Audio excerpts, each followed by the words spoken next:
Assalamualaikum warahmatullahi wabarakatuh. Masih bersama Cahaya Hikmah, tempat sejarah kita dengarkan, bukan untuk menyalahkan masa lalu, melainkan untuk menata masa depan. Pada episode sebelumnya, kita menyusuri jejak Istanbul, kota kejayaan Islam yang bangkit dari runtuhnya Baghdad, namun kemudian diuji oleh kekuasaan dan amanah.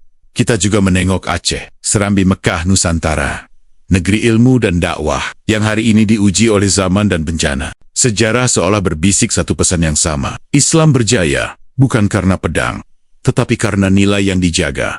Dan kini, perjalanan kita lanjutkan lebih ke timur, ke tanah yang menerima Islam, tanpa penaklukan besar, tanpa peperangan masif, tanpa paksaan.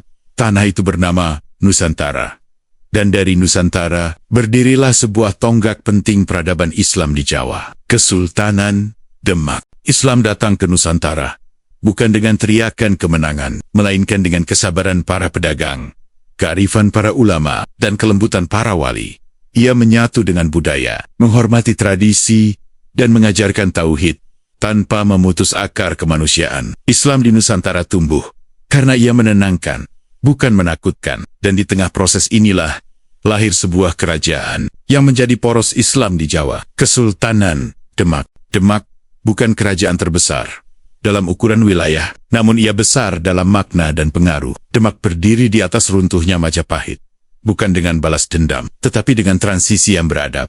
Islam tidak datang untuk menghapus budaya Jawa, tetapi memurnikannya dari syirik dan mengarahkannya kepada tauhid. Di Demak, agama dan budaya berjalan beriringan. Tauhid berdiri tegak, namun kearifan tetap hidup. Di jantung Demak berdiri Masjid Agung Demak, bukan sekadar tempat ibadah, melainkan pusat pendidikan, musyawarah, dan pengambilan keputusan umat.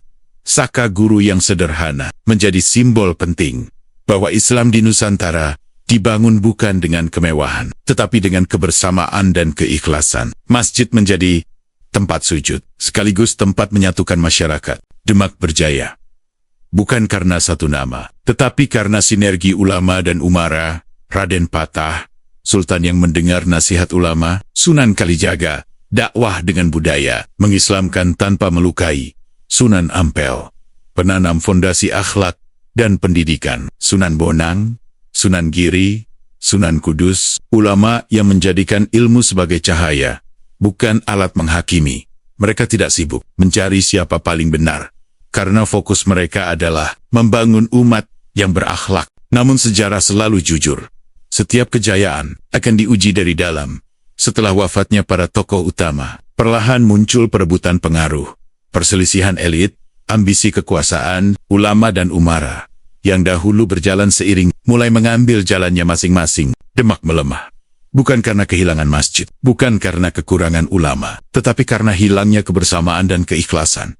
Akhirnya, Demak tidak runtuh dengan ledakan, ia padam dalam diam, digantikan oleh Pajang, lalu Mataram, dan itulah bentuk kemunduran yang paling berbahaya. Hari ini, Demak masih ada di peta, Masjid Agung Demak masih berdiri, ziarah masih ramai, sejarah masih dikagumi, namun sejarah bertanya pelan, apakah ruh Demak masih hidup atau hanya tinggal bangunannya?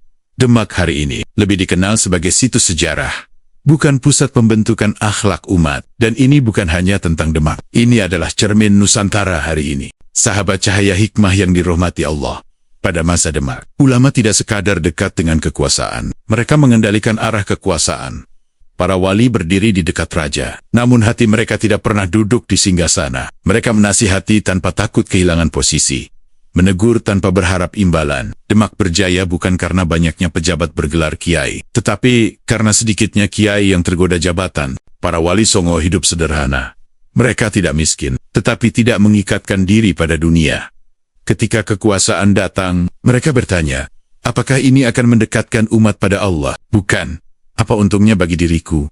Bagi para wali, jabatan hanyalah alat dakwah, bukan tujuan hidup. Dan inilah perbedaan paling mendasar dengan sebagian realitas hari ini. Hari ini, banyak kiai dan tokoh agama dipanggil masuk ke dalam sistem kekuasaan. Sebagian dengan niat baik, sebagian dengan harapan bisa memperbaiki dari dalam, sebagian lagi karena dorongan umat. Namun, kekuasaan zaman ini bukan hanya soal pengaruh, ia dipenuhi anggaran besar, proyek, transaksi, kepentingan politik, dan godaan yang jauh lebih halus. Tidak semua yang masuk kekuasaan berniat buruk, tetapi tidak semua yang berniat baik sanggup bertahan. Saat seorang kiai tersandung korupsi, yang runtuh bukan hanya reputasi pribadi. Yang terluka adalah kepercayaan umat, wibawa dakwah, nama baik pesantren, dan harapan generasi muda. Umat lalu bertanya dengan getir, apakah masih ada ulama yang bersih? Apakah agama kini hanya jalan menuju kekuasaan? Pertanyaan ini berbahaya. Bukan karena menghina ulama, tetapi karena bisa mematikan harapan. Sulitkah mencari kiai seperti para wali? Jawabannya jujur tapi menenangkan. Mereka masih ada, namun mereka jarang tampil di panggung besar. Tidak viral, tidak pandai berpolitik. Lebih sibuk membina santri daripada membangun citra. Kiai yang memegang prinsip hari ini seringkali memilih hidup sederhana, menolak fasilitas, menjaga jarak aman dari kekuasaan. Dan ironisnya, justru mereka sering kurang dihargai. Sahabat cahaya hikmah yang dirahmati Allah, sejarah berulang dengan wajah baru. Kiai yang menolak arus sering dianggap tidak realistis, tidak solid, tidak sejalan dengan kepentingan bersama. Ada yang disingkirkan secara halus, ada yang difitnah, ada yang dipersempit ruang dakwahnya. Bahkan, kadang dijegal oleh teman sendiri, bukan oleh musuh Islam, tetapi oleh sesama yang lebih mencintai posisi daripada prinsip. Inilah ujian paling berat ulama hari ini. Bukan tekanan dari luar, tetapi pengkhianatan dari dalam. Demak mengajarkan, ulama tidak boleh takut kehilangan jabatan. Para wali Demak sadar satu hal, jika ulama takut kehilangan kedudukan, maka ia akan kehilangan kebenaran. Mereka memilih kehilangan fasilitas daripada kehilangan amanah. Mereka memilih sepi daripada menjual prinsip. Karena bagi mereka, jatuh di mata manusia lebih ringan daripada jatuh di hadapan Allah. Kita juga perlu jujur pada diri sendiri. Ketika kiai jujur dan lurus, apakah kita lindungi atau kita tinggalkan karena tidak memberi keuntungan? Ketika kiai menolak korupsi, apakah kita dukung atau kita biarkan sendirian melawan sistem? Umat sering ingin ulama bersih, tetapi lupa bahwa ulama juga butuh dukungan umat. Demak tidak runtuh karena kurangnya ulama. Ia runtuh ketika ulama dan kekuasaan tak lagi seimbang dalam adab. Dan Nusantara hari ini tidak kekurangan kiai, yang langka adalah kiai yang sanggup memegang prinsip saat sendirian. Namun selama masih ada satu saja, ulama yang berani berkata jujur, meski sunyi, meski dijegal, meski disingkirkan, maka cahaya para wali belum padam. Ya Allah, Engkau pernah menumbuhkan Islam di Nusantara dengan damai dan kebijaksanaan. Jangan cabut cahaya itu dari negeri kami. Satukan kembali hati umat ini. Jauhkan kami dari dakwah yang melukai, dan dekatkan kami pada dakwah yang menghidupkan. Jika Demak pernah menjadi cahaya, jadikan kami generasi yang mampu menjaga sinarnya. Lindungi negeri kami dari perpecahan, jaga ulama kami dari kesombongan, dan kuatkan pemimpin kami dengan amanah. Ya Allah, jaga para ulama kami dari cinta dunia yang berlebihan.